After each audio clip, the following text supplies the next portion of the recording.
Oui, shalom, shalom. Donc, nous allons prendre Marc 6. Nous allons lire le 7 jusqu'à 13. Donc, alors, alors il appela les 12 et il commença à les envoyer deux à deux, en leur donnant pouvoir sur les esprits impurs. Il leur prescrivit de ne rien prendre pour le voyage, si ce n'est un bâton, de n'avoir ni pain, ni sac, ni monnaie dans la ceinture, de chaussures, des sandales et, et de ne pas revêtir deux tuniques. Puis il leur dit, dans quelques maisons, il leur dit, dans quelques maisons que vous entriez, restez-y jusqu'à ce que vous partiez de ce lieu. Et il, et, pardon, et il, et s'il il y a quelque part des gens qui ne vous reçoivent qui ne vous reçoivent ni ne vous écoutent, retirez-vous de là et secouez la pierre de vos pieds afin que cela leur serve de témoignage. Ils partirent et ils prêchèrent la repentance. Ils chassaient beaucoup de démons et ils oignaient l'huile beaucoup de malades et les guérissaient. Voilà. Donc, nous allons prendre aussi, nous allons prendre le psaume, nous allons prendre le psaume 47. Nous allons, non, nous allons prendre le psaume 48. Nous allons lire le 2 jusqu'au 5. Belle est la colline, joie de toute la terre, la montagne de Sion, le côté septentrional, c'est la ville du grand roi. Dieu, dans ses palais, est connu pour une autre retraite. Car voici les rois s'étaient concertés, ils n'ont fait que passer ensemble. Ils ont regardé tout stupéfaits, ils ont eu peur et ont pris la fuite. Voilà. Donc, nous allons prendre aussi, pour finir, nous allons prendre Hébreu 12. Nous allons lire le 18 jusqu'au 18. Et, ouais, le 18, c'est bon. Vous ne vous êtes pas approché d'une montagne qu'on pouvait toucher et qui était embrassée par le feu, ni de la nuée, ni des ténèbres, ni de la tempête. Voilà. Moi, je voulais parler que nous devons nous repentir pour venir à Dieu.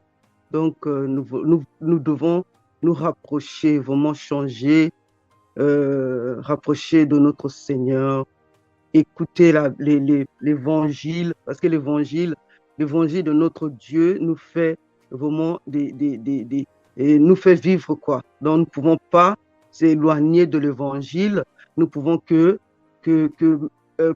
mettre l'évangile en pratique et lire l'évangile parce que ça nous éduque, ça nous construit, ça nous fait vraiment du bien l'évangile parce que nous ne pouvons pas laisser nous éloigner de l'évangile parce que l'évangile, c'est la parole du Seigneur. Donc, ça nous fait que du bien dans nos maisons, avec nos enfants. Donc, nous pouvons toujours lire l'évangile pour se construire. C'est vraiment notre nourriture, l'évangile. Donc, lisons-la, mettez-la en pratique, on peut que, hein, donc, on peut pas rester sans l'évangile parce que c'est notre nourriture. C'est vraiment, ça nous construit parce que on, on, il y a des gens qui se laissent vraiment berner. Ils vont à l'église, on leur dit ça, on leur dit que vos familles sont dans la sorcellerie, on va dire oui, hein, on va commencer à dire de n'importe quoi. Oui, ta mère, c'est une sorcière. C'est pas écrit dans l'évangile. Donc, l'évangile, c'est la parole de Dieu. C'est ça, c'est vraiment des paroles qui peuvent nous nourrir. Ça peut nous nourrir, ça peut nous ouvrir aussi les yeux. Il y a des choses qu'on ne connaît pas. Donc, on peut que lire l'évangile. On peut demander, il faut que demande au Seigneur, hein, les gens qui ne savent pas beaucoup de choses, demandez vraiment au Seigneur. Demandez au Seigneur, Seigneur, hein, quel verset, aide-moi vraiment à trouver une bonne verset qui peut vraiment me construire, hein, Seigneur. Là, je suis perdu, hein, Seigneur, je suis perdu. Aide-moi, aide-moi, hein, parce que j'ai mis l'évangile de côté, je ne sais pas comment faire. Et alors, si tu es vraiment dans la foi, tu as vraiment la foi, et le Seigneur va vraiment t'aider. Le Seigneur n'abandonne pas ses enfants, hein. Le Seigneur n'abandonne pas ses enfants. Si toi, tu as la foi, tu es sûr de toi, tu es sûr que vraiment le Seigneur va t'aider. Et alors, à partir de là, le Seigneur va commencer à t'aider, il va commencer à te parler. Et quel verset que tu dois lire pour ne pas de ne pas rester dans la dépression, hein, pour ne pas que vraiment tu dois prier sans cesse. Parce que l'évangile nous construit. L'évangile, vraiment, c'est pas un livre au hasard que le Seigneur a mis devant nous. Non, c'est un livre vraiment qui peut changer nos vies vraiment. Donc, mon petit message, c'est vraiment ne vous éloignez pas de l'évangile, restez fidèles à l'évangile parce que l'évangile, c'est vraiment notre nourriture. Voilà, mes frères et sœurs, je vous laisse avec ce message et que le Seigneur vous guide dans cette journée. Bonne journée, mes frères et sœurs. Bonne journée. Amen, amen, amen, amen. Donc, nous allons lire 1 Corinthiens 3, versets 16, 17, 21 et 23, et Colossiens 1, 26, 27. Donc, comme la méditation de ce matin, c'est dit, aie confiance, car personne ne peut te détruire. Aie confiance, car personne ne peut te détruire. Amen. Donc, il est dit dans 1 Corinthiens 3, verset 16, 17, ne savez-vous pas que vous êtes le temple de Dieu et que l'Esprit de Dieu habite en vous? Si quelqu'un détruit le temple de Dieu, Dieu le détruira, car le temple de Dieu est saint et c'est ce que vous êtes. Donc Dieu déclare que nous sommes son temple. Nous sommes l'abri du Saint-Esprit. Donc aucun homme ne peut oser dire qu'il veut détruire Dieu. Donc quand quelqu'un s'attaque à moi en tant que chrétien, en tant que fils de Dieu, si j'ai cette ferme assurance, j'ai cette image intérieure en moi que je suis fils de Dieu et que j'accepte, je crois vraiment que je suis le temple du Saint-Esprit, que c'est l'Esprit de Dieu qui habite en moi, je ne peux avoir peur de personne. Que ça soit dans la nuit, que ça soit dans le jour, que ça soit à midi, que ça soit à l'aube, je bouge avec le Saint-Esprit. C'est le Saint-Esprit qui me met en mouvement. Donc, je dois avoir cette ferme assurance. C'est pourquoi l'apôtre Paul nous dit, ayez la bonne conscience de qui vous êtes. Donc, nous devons avoir la bonne conscience de qui nous sommes et accepter. C'est pourquoi on dit, celui qui l'a reçu et qui croit en son nom, est-ce que nous croyons vraiment que nous sommes fils de Dieu? Est-ce que nous croyons vraiment que c'est Jésus, celui qui a triomphé du diable, qui est en nous? Est-ce que nous avons foi que c'est Christ qui vit vraiment en nous et que nous avons reçu l'Esprit de Dieu comme un don avant même que nous n'acceptions Christ?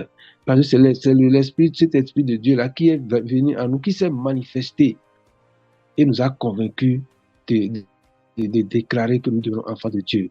Donc nous devons avoir cette ferme assurance que, étant temple de Dieu, la Bible déclare que si quelqu'un nous détruit, que c'est Dieu qui va le détruire. Ce n'est même pas nous. On n'a même pas besoin de prier pour dire, Seigneur, détruis-le. Dieu même a fait cette promesse.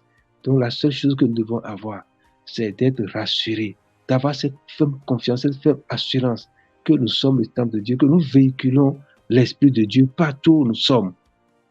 Il dit, c'est ce que vous êtes. Il dit, c'est ce que vous êtes, le temple de Dieu. Nous sommes des saints. Et c'est Dieu qui l'a déclaré. Il ne l'a pas déclaré parce que nous sommes exemples de péché. Il ne l'a pas déclaré parce que nous sommes agenouillés pour nous repentir. Non. c'est Jésus qui nous a déclarés saints. C'est l'Esprit de Dieu en nous qui nous a déclarés saints. En tant que nouvelle créature, née de nouveau, nous sommes saints. Nous devons marcher dans cette sainteté et cultiver continuellement. C'est pourquoi ma prière de ce matin, que Dieu donne à chacun d'avoir la faim et la soif de marcher dans la sainteté, de marcher dans la piété, de rechercher, de ne pas rougir devant les commandements de Dieu. Quand Dieu dit telle chose, abandonne, abandonne. Ne vois pas ton frère. L'autre peut être alcoolique, Dieu va travailler avec lui.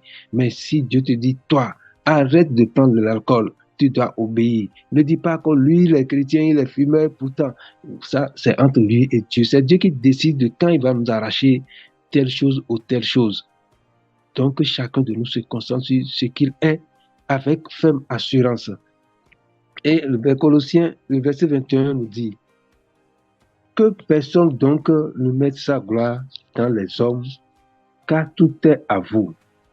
Et le verset 23, tout est à vous et vous êtes à Christ et Christ est à Dieu. Si nous avons cette ferme assurance que nous sommes à Dieu, et tout est à nous, tout ce qui est en Christ. La Bible dit que Dieu a déversé en Christ toute la divinité. Toute la divinité.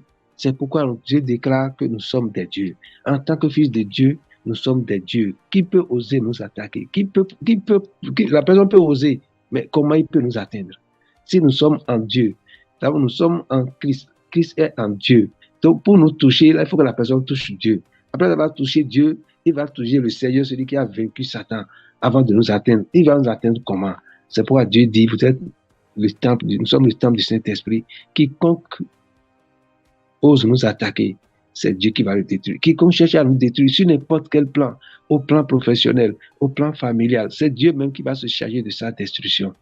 Donc, je nous exhorte vraiment à avoir cette ferme assurance que nous sommes le temple de Dieu. Quiconque osera attaquer nos enfants, attaquer notre boulot, attaquer notre mari, notre épouse, ou bien n'importe quelle de nos activités, notre maison, de nuit ou de jour, en notre présence ou non. Nous ne sommes même pas conscients de tout ce que Dieu fait autour de nous. Donc, ayons cette ferme assurance que Dieu combat pour nous et que c'est Dieu qui s'occupe de nos ennemis et qui les détruit. C'est pourquoi Dieu a dit à Salomon, tu n'as pas demandé à ce que tes ennemis meurent. Tu m'as pas demandé de détruire tes ennemis. Tu as agréé ça. Salomon s'est concentré seulement sur comment plaire à Dieu, comment user de la sagesse que Dieu va lui donner pour accomplir les bonnes œuvres que Dieu a mis devant lui.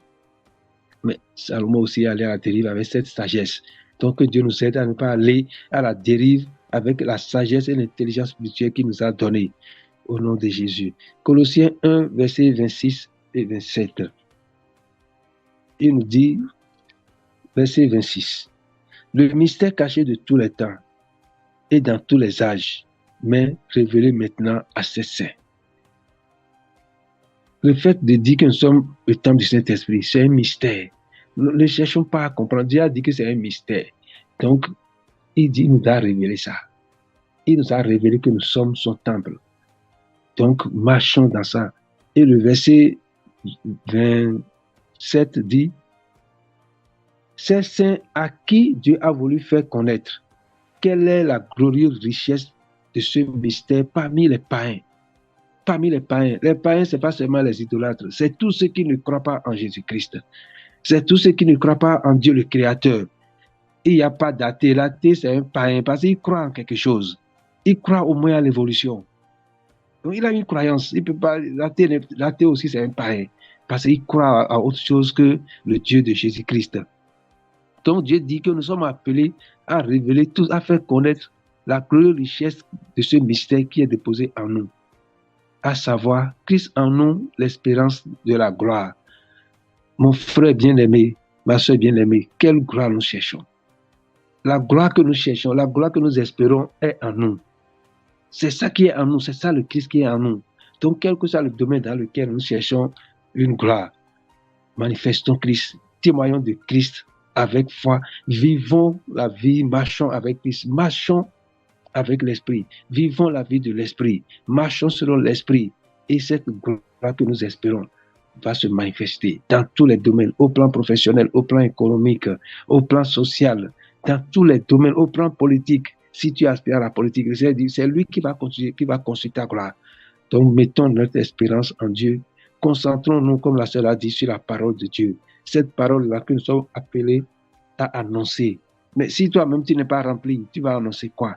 Donc, que le Seigneur nous donne de nous asseoir tous les jours devant sa face pour recevoir de lui la parole qu'il faut pour consoler quelqu'un, pour fortifier quelqu'un, pour délivrer quelqu'un, et en manifestant ainsi la gloire qui est en nous. Et les gens verront en nous que nous sommes différents. Nous ne sommes pas des êtres ordinaires. Nous sommes des humains divins qui véhiculons la gloire de Dieu, des humains divins qui transportons la glorieuse puissance de Dieu, le Saint-Esprit, celui qui connaît tout, celui qui est capable de tout, au nom de Jésus.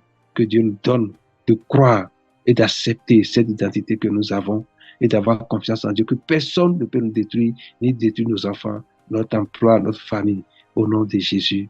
Amen. Amen. Amen, amen.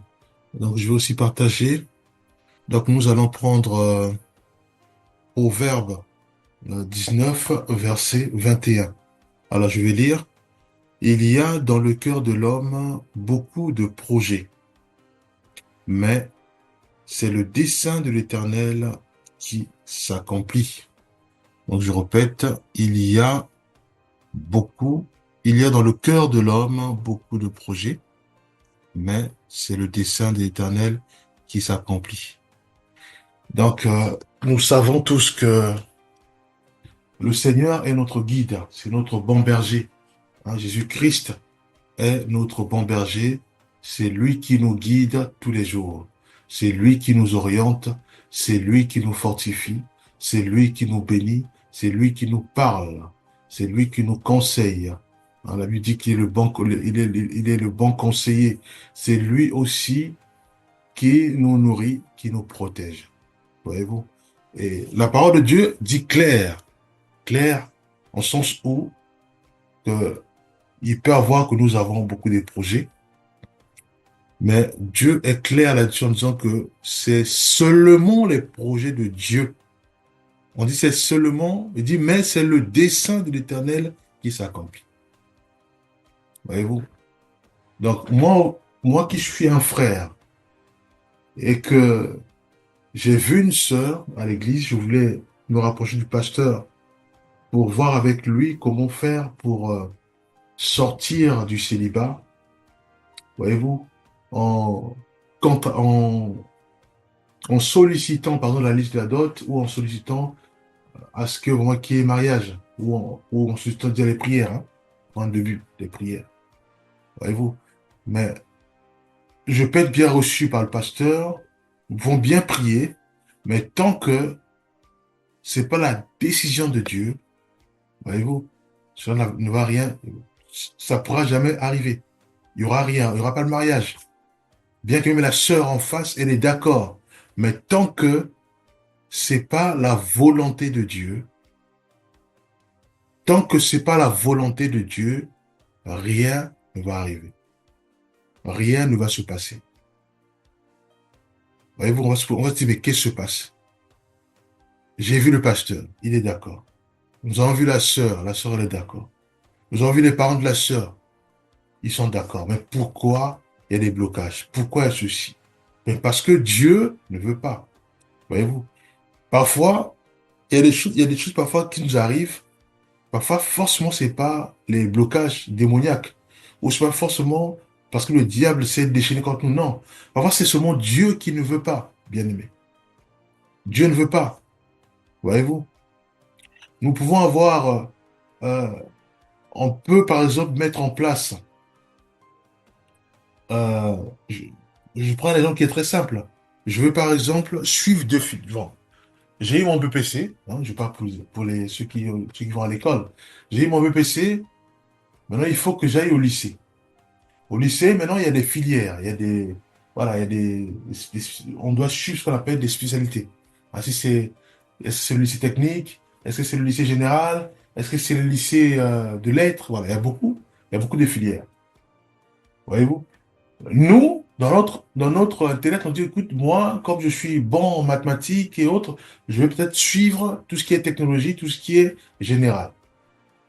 C'est un projet que je forme. Mais si Dieu m'appelle à la communication, Parce que il voit en moi un frère ou une sœur capable de remonter toute sa maison, toute sa famille, en conseillant, en fortifiant. À ce moment-là, Dieu fera en sorte que ce que j'ai en moi comme projet, parce que je veux aller par exemple au lycée général ou technique, mais Dieu m'a envoyé sur les lettres, aller vers les lettres. Pourquoi? Parce que il attend que dans 5 ans, dans 20 ans, que je puisse relever mon père, qui est peut-être tombé dans la dépression, relever ma mère, qui est peut-être tombé dans la dépression, voyez-vous? Ou fortifier tout un peuple. Ça peut être mon quartier, ça peut être ma maison. Mais si moi, j'obstine, je dis non, non, moi, je veux m'orienter vers les technologies. Mais Dieu m'attend à tout ce qui est communication. Voyez-vous? Je veux absolument m'inscrire, mais Dieu, qu'est-ce qu'il va faire?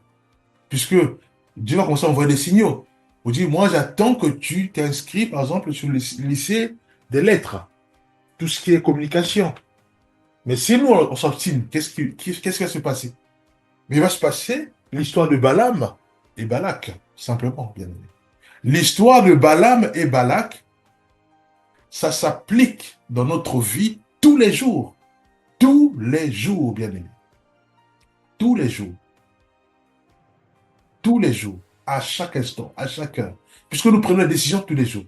Et Dieu qui nous aime, Dieu qui est en nous, Dieu qui nous coordonne, il applique constamment dans nos vies, à chaque heure, chaque instant, la même histoire de Balaam et Balak. C'est qui Balaam? Balaam, c'est le prophète. Et Balak, c'est le roi qui voulait maudire le peuple Israël. Voyez-vous? Balaam, il prie le Seigneur. Dieu entend ses prières. Puisque constamment, il avait un projet aussi d'aller maudire Israël, puisqu'il voulait avoir l'argent de Balak, le roi. Il va voir le Seigneur en prière. Dieu va dire non, ce peuple, je l'ai béni. Voyez-vous? Il va encore conseiller le Seigneur, tellement qu'il embête le Seigneur. Le Seigneur va appliquer simplement l'histoire de juge unique, où il y avait une sœur sans cesse venir déranger le roi. Le roi va dire en lui, bon écoute, pour éviter que cette dame vienne encore me déranger, je vais faire justice à sa cause. Le Seigneur va dire à Balaam, ok, vas-y, vas-y. Balaam va prendre l'âne, il va partir. Mais qu'est-ce qui s'est passé? Mais c'est l'ange maintenant qui va combattre Balaam, bien qu'il avait reçu l'accord du Seigneur. Voyez-vous? Et des choses, parfois, il y a des blocages. Le pasteur est d'accord, la sœur est d'accord, mais pourquoi il y a des blocages? Pourquoi je n'arrive pas à me marier? Pourquoi j'ai du mal? Pourquoi il y a des blocages fortement? Il y a des blocages partout, finances et autres. Mais parfois, c'est Dieu qui vient bloquer. Voyez-vous? Donc, il n'y a pas que dans le mariage, dans beaucoup de domaines. Dans beaucoup de domaines. Voyez-vous? Dieu, il peut dire, écoute, ma soeur, moi, je t'ai d'abord choisi pour rechercher le royaume de Dieu. Je t'ai choisi d'abord pour... euh, euh, euh, il faut automatiquement t'imbiber de la parole de Dieu. Pendant 5 ans, tu dois t'imbiber de la parole de Dieu. Ça, c'est la volonté parfaite du Seigneur pour ma vie, par exemple. T'imprégner de la Bible. Donc, lire la parole de Dieu et la mettre en pratique. Donc, méditer sur la parole de Dieu et la mettre en pratique. C'est le projet de Dieu pour moi. Je prends l'exemple. Mais moi, au lieu de faire ça, puisque j'ai des signaux, voyez-vous, au lieu de faire ça, ce que je fais, c'est quoi? Je veux automatiquement faire des projets de voyage, c'est-à-dire qu'aller en Chine, Dubaï, voilà, faire un peu de commerce. Mais Dieu attend de moi que je puisse m'imprégner de la parole de Dieu. Mais moi, dans mes projets à moi, c'est pas ça. Mes projets à moi, c'est le commerce. Voyez-vous? Bien que j'ai l'argent, bien que j'ai acheté le billet d'avion, j'ai pris des chambres d'hôtel et autres, mais à un moment, c'est soit il y a un souci avec le pilote, soit on annule la réservation, soit il y a quelque chose. Pourquoi? Parce que je ne suis pas dans la volonté parfaite de Dieu pour moi, pour ma vie. Donc Dieu va me combattre. Donc parfois, ce n'est pas le diable. Prenons le cas de Jonas. Voyez-vous? Le cas de Jonas, c'est simple. Dieu veut que Jonas se retrouve à Ninive pour parler du Seigneur, pour appeler cette nation à la repentance. Mais Jonas se lève pour aller à Tarsis. Mais qu'est-ce qui s'est passé? Il s'est passé qu'il y a eu le vent. Il y a eu des malvaries et autres. Il y a eu le vent, il y a eu les tempêtes. Est-ce que c'est le diable? Non, bien aimé, ce n'est pas le diable. Mais pourquoi il y a eu le vent? Parce que le vent voulait empêcher que le bateau aille à Tarsis. Des tempêtes, pourquoi? Parce que Dieu voulait absolument que ce bateau n'aille pas à Tarsis. Donc, en gros, c'est les oppositions. En gros, ce sont les montagnes. Voyez-vous? Mais qui le fait? C'est Dieu, bien aimé. C'est pour ça qu'il est important de s'asseoir et de dire, Seigneur, est-ce que le projet que je fais avec le pasteur et avec la sœur, est-ce que ça vient de toi? Est-ce que tu veux que je puisse me marier cette sœur? Est-ce que tu veux que je puisse me marier ce frère? Ah, si je suis une sœur. Voyez-vous? Nous devons rechercher la volonté de Dieu pour nous. Quelle est l'épouse ou quel est le mari que toi, tu m'as choisi? Hein? Quel est ton choix pour moi? Nous devons crier au Seigneur. Voyez-vous? Parce que Dieu nous donne les talents et les capacités. Mais on ne peut pas se dire, voilà, écoute, comme j'ai tout, maintenant je peux aller à Dubaï pour aller faire le commerce en Chine. Mais sachant que Dieu me donne l'argent, c'est peut-être pour m'occuper des pauvres. Mais moi, j'utilise pour aller faire le commerce. Mais Dieu va me combattre. Voyez-vous? Donc, les combats, il n'y a pas que le diable. Hein. Même le Seigneur aussi se lève pour dire, écoute, ma fille, je veux que tu restes dans ma présence. Je ne veux pas que tu changes. Je ne veux pas que tu bouges ou tu voyages. Non, je veux que tu restes là, dans la prière. Il se lève. Il bloque tout. Bien aimé. Je vous ai pris deux cas, mais il y a beaucoup de cas dans la Bible. Là, je vous ai pris le cas pratique de Balaam et Balak. Je vous ai pris le cas pratique de Jonas. Voyez-vous? Mais il y en a plein, il y en a plein des exemples où c'est Dieu qui se lève pour bloquer l'élan net. Voyez-vous? Pour arrêter les choix. Voyez-vous? C'est Dieu qui fait tout ça. Prenons le cas de Jacob, chez Laban, son oncle. Lui, il voulait Rachel. Voyez-vous? Mais c'est Dieu qui fait toutes choses. Parce que Dieu voyait les 12 tribus. Il voyait Ruben. Il voyait Judas.